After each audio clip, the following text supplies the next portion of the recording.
clarity? Guys are doing better. So some guys are going to be game day decisions. So we're actually going to take a group of 20 up with us instead of 18 in preparation for it, and so we'll make those decisions game time. So do you suspect that DeAndre and Alonzo are at least making the trip? Well, yeah, but again, like I said, then the decision is going to be game time for us on both of them as to how they feel. Having done more today again. So and how's Nagel? Nagel's all right. He's been training full and been able to participate in everything. So yeah. And even not counting the injury list, but I mean, some guys who went 90 or long on Wednesday are not available. No, we'll see. We'll see what the what the situation is and what changes we want to make. Some guys recover a little bit better than others. Some guys put a little more into the game. So there'll probably be a couple of lineup changes, but those are for me right now. On the eve of your 400th match, Coach, how you feel? Good, good. 400's a big number. It's a round number, so people always get excited about round numbers. But I've had a lot of good players, a lot of good teams, and good ownership to work with. So it's been a good situation for me, and I've enjoyed my years in MLS, and hopefully there'll be many more.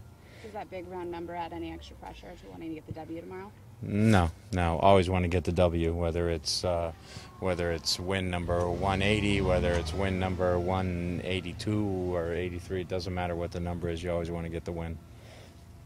And left to you want to get to the round number 500.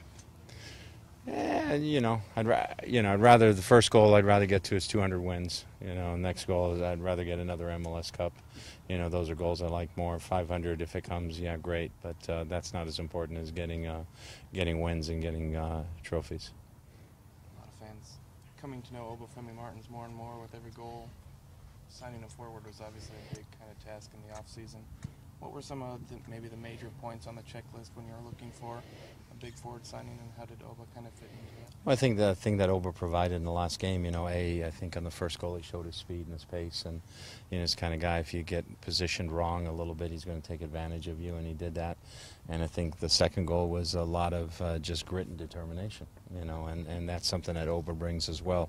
Sometimes maybe his touch isn't the most polished at times, but the point is you're always going to get that determination, that effort from him, and that was something that we noticed and saw, when we scouted him, and something we felt could really help our club. And when you look at the amount of goals he's got per minute, so, it's a pretty good ratio right now, and hopefully it'll continue. When you were looking at forwards, how much did a pairing with Eddie Johnson factor in? How much did you consider how someone will play with Eddie, and how much were you just looking for the best forward you could find?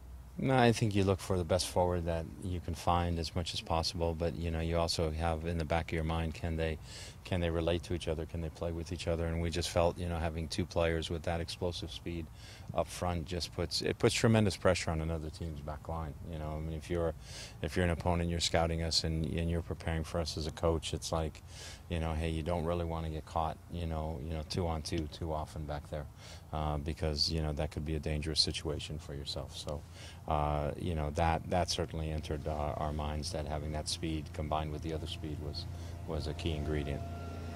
And on the other end, Vancouver has some weapons you're going to need to account for as well. Yeah, and obviously Vancouver has some speed up front as well. Miller's got decent speed, and certainly Maddox, when he comes into the game, has decent speed. Camilo's been playing very well for them, and he's very smooth with the ball, but he's also a guy who's got good quickness, good speed, So, they're a team, they sort of play their 4-2-3-1, sometimes looks more like a 4-3-3, because they really push their wingers up at times, especially when Camilo plays there. So, we have to account for their attacking pieces and try and make sure that we possess the ball and get at their back line. Their center back, they've had some injuries back there in center back and have played different combinations and different people, and that's something we need to take advantage of. Any challenges to 8:30, almost 8:30 p.m. start? Means we get to sleep in a little bit longer, rest a little bit more, so it'll be okay. It's a challenge for the people on the East Coast that want to watch the game. So it leaves them sleep deprived for the next morning. I'm Kyle Beckerman. I'm Landon Donovan. I'm Dwayne De Rosario. We love soccer. We train hard, we play hard, and we support with passion. When it comes to discrimination, we don't cross the line. No bullying, no racism, no sexism, no homophobia. No excuses, no exceptions. Don't cross the line. If you're playing, training, supporting, or coaching, don't cross the line.